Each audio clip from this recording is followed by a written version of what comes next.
Mária Antoaneta a jej súrodenci. Medzi oddanosťou, rivalitou a vzdialenosťou. Ako najmladšia dcéra cisárovnej Márie Terézie vyrastala Mária Antoaneta v obklopení mnohých súrodencov. Bolo ich 16. Rodinné putá však po odchode do Francúzska nadobudli nový význam. Najbližšia si bola s Jozefom II, cisárom a reformátorom.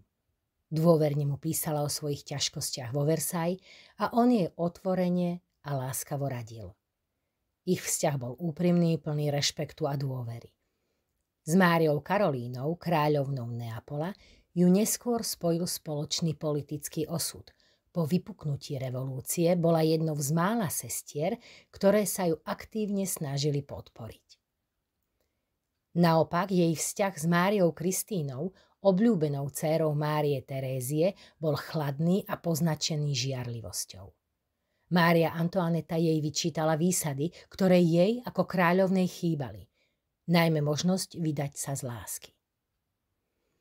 Niektorí súrodenci ako Mária Amália, vojvodkyňa Parmská, si k nej vypestovali otvorenú nevraživosť, najmä pre nerovnaké zaobchádzanie zo strany matky. S ostatnými udržiavala len zriedkavé a formálne kontakty. Príbeh Márie Antoanety ukazuje, že aj v najvplyvnejšej dynastii Európy neboli rodinné vzťahy vždy jednoduché. Bola nie len kráľovná, ale aj dcéra, sestra a žena hľadajúca porozumenie.